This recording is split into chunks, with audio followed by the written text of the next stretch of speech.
O cheiro de verniz e pó de jacarandá era o único ar que Elias respirava com facilidade.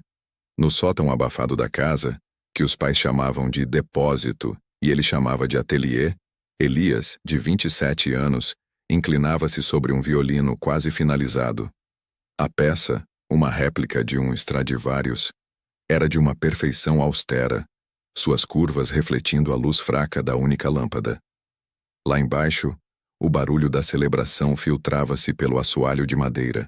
Gritos de parabéns, doutora Sofia, e o tilintar efusivo de taças de cristal criavam uma trilha sonora de exclusão. Sofia, sua irmã 2 anos mais velha, acabara de ser aprovada em uma concorrida residência em cardiologia em um dos hospitais mais prestigiados da capital. Elias não desceu. Ele não havia sido chamado e, francamente, não queria roubar a sombra da glória de Sofia, o único sol permitido naquela casa. Seus pais, Arthur e Beatriz, eram pilares da comunidade de classe alta, obcecados pela validação social. Sofia lhes oferecia essa validação em doses cavalares. Beleza, inteligência na área certa e um futuro financeiramente impecável. Elias, com suas mãos calejadas e seu silêncio, oferecia apenas a arte milenar da luteria. Para eles, era um hobby caro. Naquela noite, Elias terminou de polir a caixa acústica. Ele tocou as cordas, e a nota que emergiu não foi alta, mas era pura. Uma vibração que parecia reajustar o próprio tempo. Era uma nota que Sofia, a doutora, nunca entenderia. Arthur subiu. Não para ver Elias, mas para buscar caixas de vinho que estavam armazenadas ali. Ele encontrou Elias com os óculos escorregadios no nariz, imerso em serragem. Elias, você ainda está com isso? Não vai descer e cumprimentar os convidados? Arthur não perguntou. Ele acusou. Elias limpou o pó da luva. A celebração é da Sofia, pai. Eu não tenho nada para oferecer ao sucesso dela, a não ser me manter fora do caminho. Arthur suspirou. Um som carregado de frustração e decepção controlada. A vida não é feita de poesia barata, Elias. São títulos. É estabilidade. Olhe para sua irmã. Um exemplo. Você é um adulto, Elias. É hora de parar de brincar com madeira e pensar em algo sério. Algo que nos dê orgulho. Isto é sério. Elias respondeu gesticulando para a perfeição brilhante do violino. Arthur não olhou para o instrumento. Olhou para o relógio de pulso. Desça em 5 minutos. E por favor vista algo decente. Elias permaneceu no sótão, observando o reflexo distorcido da lâmpada na madeira. Ele não desceu. Aquele violino, que valia mais do que o carro novo que Sofia havia ganhado, era sua única companhia. Ele estava pronto para dar o próximo passo, mas sabia que seus pais fariam tudo para impedi-lo. 6 meses depois, Elias tinha a chance de sua vida. Uma bolsa de mestrado na escola de luteria de Cremona, na Itália, o berço da arte. O custo era proibitivo, mas ele precisava apenas de um aval e da liberação da pequena herança de sua avó, que seus pais administravam. Ele sentiu uma ponta de esperança, a primeira em anos. Ele organizou uma apresentação formal, mostrando a carta de aceitação, os esboços dos instrumentos que ele criaria e uma planilha de custo meticulosa. Ele tocou um trecho de Bach para seus pais na sala de jantar, esperando que a beleza da performance falasse por ele. Beatriz secou uma lágrima, emocionada, mas Arthur estava irredutível. É loucura, Elias. Cremona. Para fazer violinos. Arthur empilhou as planilhas. E o que você fará depois? Consertar pianos de boteco? Eu seria um mestre luthier, pai. Uma arte em extinção. Há músicos no mundo inteiro dispostos a pagar fortunas por um instrumento E.R. Carvalho. Arthur bateu na mesa. Ninguém sabe quem é E.R. Carvalho. A sociedade só reconhece títulos palpáveis. Doutores, advogados, executivos. Não artesãos. A recusa veio fria e rápida. Eles se recusaram a liberar a herança, alegando investimento responsável e sugerindo que Elias procurasse um emprego digno enquanto amadurecia esse delírio. Sofia, recém-formada e com o ego inflado pela residência, decidiu abrir sua própria clínica particular imediatamente, pressionada por Arthur, que via a clínica como um símbolo de status. O único espaço ideal para a clínica era o galpão nos fundos da propriedade, o ateliê de Elias. Arthur chamou Elias para o escritório, sem rodeios. O galpão será demolido. Sofia precisa do espaço para um projeto maior e mais rentável. Já está tudo aprovado pela construtora. Elias sentiu o chão sumir. Aquele galpão era o único lugar onde ele existia de verdade. Seus materiais, suas madeiras raras, seus moldes de centenas de horas de trabalho, tudo seria varrido para dar lugar a uma fachada de vidro e mármore. Pai, você está me tirando tudo. Eu tenho projetos ali que levariam anos para serem refeitos. Você tem 2 semanas para remover sua sucata, disse Arthur, indiferente. É a oportunidade da vida de Sofia. O sucesso dela é o sucesso de todos nós. O seu é uma distração. Beatriz, que assistia à cena da porta, apenas sussurrou defensiva. É para o bem da família, Elias. Naquela noite, a inveja e a mágoa se cristalizaram em uma resolução de ferro. Eles não só tinham escolhido Sofia, eles estavam ativamente destruindo Elias. Elias limpou o ateliê em um estado de dormência dolorosa. Ele vendeu tudo que pôde para levantar capital de custo. Livros, ferramentas menos essenciais, até mesmo o primeiro violino que havia restaurado. Ele não foi para Cremona. O custo era alto demais sem o aval familiar. Em vez disso, ele fez a escolha mais radical e solitária. Usar o dinheiro para se mudar para a França, para Vosges, onde um lendário, mas recluso, mestre luthier, Henri Dubois, aceitava um aprendiz por vez, exigindo devoção absoluta e pobreza temporária. Elias deixou uma carta curta para seus pais. Não era uma despedida amigável, mas uma declaração de independência. Vocês não me verão até que eu seja aquilo que vocês, de fato, poderiam admirar. E então, talvez, eu não precise mais de admiração. Eu sigo o caminho da madeira. Não me procurem. Ele cortou todos os laços financeiros e emocionais. Nenhuma ligação, nenhum e-mail. Para a família, Elias havia desaparecido em um ato de birra autodestrutiva. A vida com Dubois era brutal. O mestre, um homem de 80 anos com mãos de pedra e olhos de laser, exigia a perfeição em cada grama de madeira removida, em cada pincelada de verniz. Elias morava em um quartinho frio e úmido e trabalhava 16 horas por dia. O sacrifício não era apenas financeiro, era a renúncia à própria identidade anterior. Ele não era mais o filho calado da família rica. Ele era o aspirant, o aprendiz que tinha que provar seu valor a cada dia. Ele aprendeu a ouvir a madeira, a entender a ressonância da vida dentro do cedro e do acer. Ele desenvolveu uma técnica de envernizamento que capturava a luz de maneira única, dando aos seus instrumentos um calor inigualável.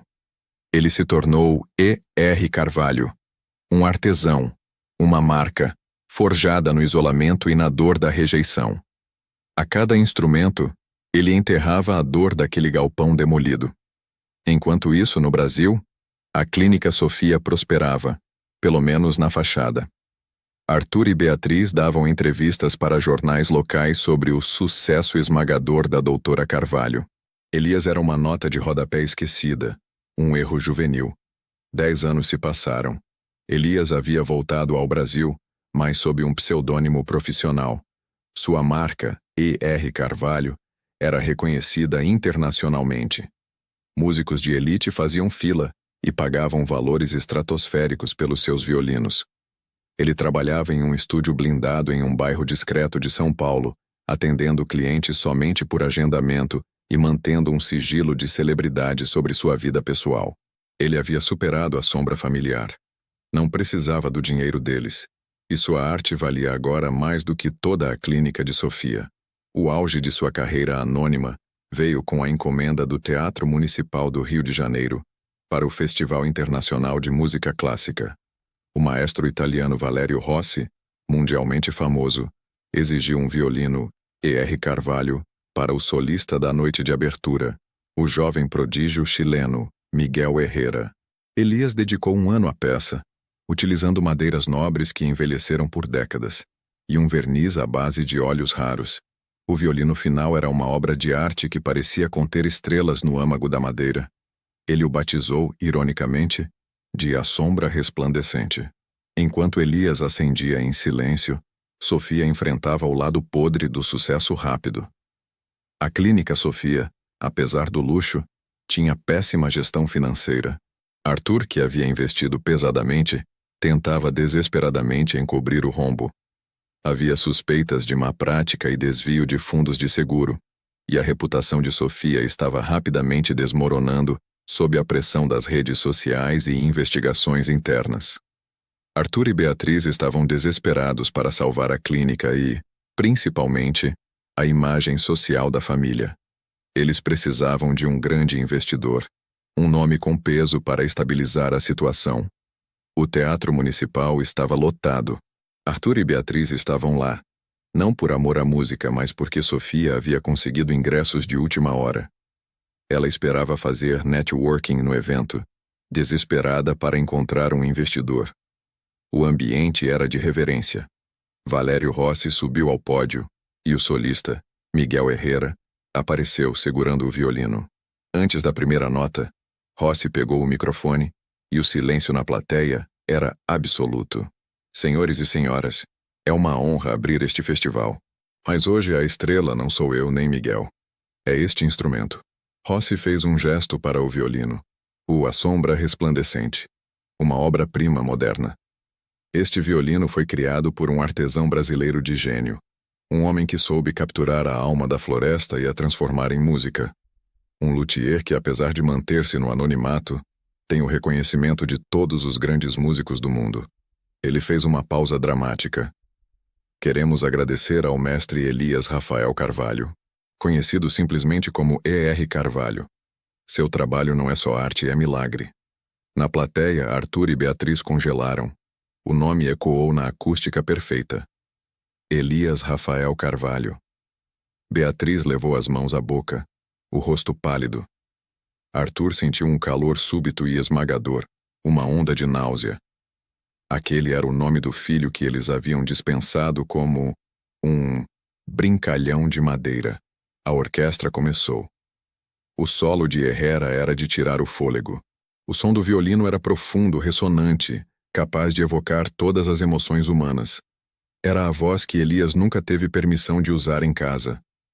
Para Arthur, cada nota era um martelo batendo em sua soberba.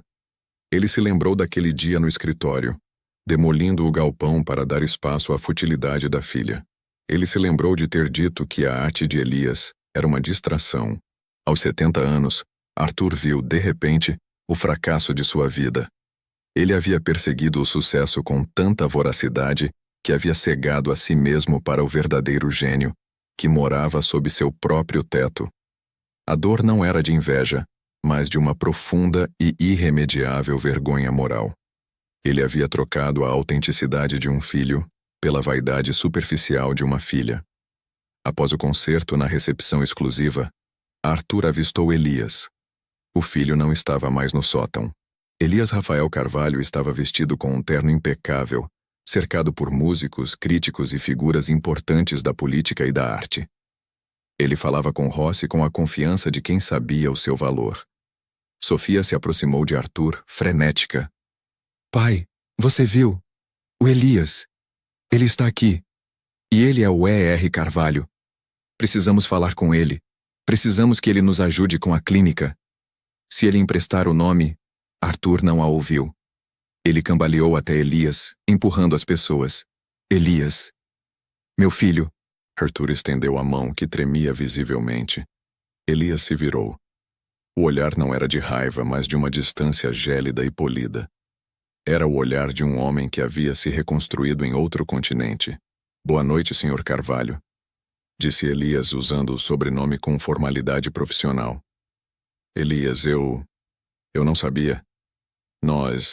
Arthur tentava formular o pedido de desculpas que estava preso na garganta. Não sabiam o quê, pai? Que a madeira pode valer mais do que o mármore? Que a precisão de um artesão pode ser mais rara do que a arrogância de um diploma? Beatriz chegou, as lágrimas escorrendo. Meu menino. Elias não a secou. Faz 10 anos que vocês não me veem. Vocês me viram como uma sombra e me trataram como um estorvo. Eu me tornei um E.R. Carvalho porque vocês garantiram que eu não poderia ser apenas o Elias. Sofia interrompeu, pragmática. Elias, a clínica. Precisamos de um aporte. Você é rico, você pode nos salvar. Elias sorriu, um sorriso vazio. Ele havia finalmente alcançado o poder que seus pais admiravam, mas ele não o usaria para resgatá-los da falência moral que haviam construído. Sofia, os meus instrumentos são negociados em leilão. Meu tempo é cronometrado para décadas de trabalho. Não sou um caixa eletrônico de emergência para compensar sua falta de planejamento. O silêncio era devastador. Arthur, vendo a total inversão de poder, sentiu-se completamente nu. A reviravolta de Elias não salvou a Clínica Sofia. A clínica fechou poucos meses depois, mergulhando Arthur e Beatriz em um escândalo que custou caro em reputação e fortuna. Elias não sentiu alegria na desgraça deles, apenas uma paz fria. Ele era o mestre luthier E.R. Carvalho, e seu trabalho não podia ser contaminado pela mesquinhez familiar.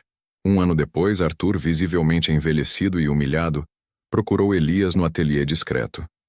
Ele não vestia mais o terno caro de executivo. Vestia a roupa de um homem que perdeu sua bússola. Elias, eu não vim pedir dinheiro. Eu vim pedir perdão. Eu cometi um erro monstruoso. Eu valorizei a imagem acima da essência. Eu destruí o seu lar para construir a vaidade dela.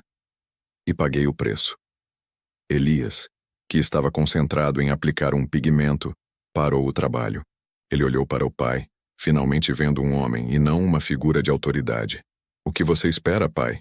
Que eu diga que está tudo bem? Não. Eu só queria que você soubesse que finalmente eu vi.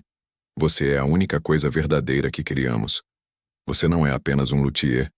Você é um artista. Elias guardou o pincel. Eu sou quem sou, porque vocês me forçaram a sair. Vocês me deram a dor que me transformou. O perdão não está no meu vocabulário, pai. Mas eu não o odeio. Eu simplesmente segui em frente. Elias estabeleceu uma relação formal com os pais. Ele os ajudou discretamente a manter uma vida modesta, mas se recusou a reintegrá-los à sua vida íntima. Ele nunca mais moraria sob o mesmo teto de expectativas. Sofia, obrigada a trabalhar em hospitais públicos para pagar as dívidas, encontrou, ironicamente, um tipo de humildade forçada. Ela e Elias se comunicavam apenas em feriados, e a relação era cordial, mas distante. O verdadeiro lar de Elias estava agora nas suas mãos. No seu ateliê, ele terminava seu novo projeto, um violoncelo. Ele tocou o instrumento e o som grave e profundo encheu o espaço. Era um som que continha a solidão de anos, mas também a resiliência de quem venceu a escuridão. Ele olhou para a madeira nobre, entendendo que seus pais sempre escolheram Sofia, porque eles só valorizavam o que era fácil de ver. Mas ele havia se tornado a obra-prima que precisava de tempo, silêncio e refinamento. Elias Rafael Carvalho era finalmente quem ele realmente era, um mestre forjado não pela bênção familiar, mas pela sua rejeição. E aquele era o maior sucesso de todos. Deixe aqui nos comentários o que você achou da atitude do Elias com a família, e me conta de onde você está assistindo. Quero muito saber a sua opinião. Não esquece de deixar o like e se inscrever no canal para não perder os próximos vídeos. Até mais!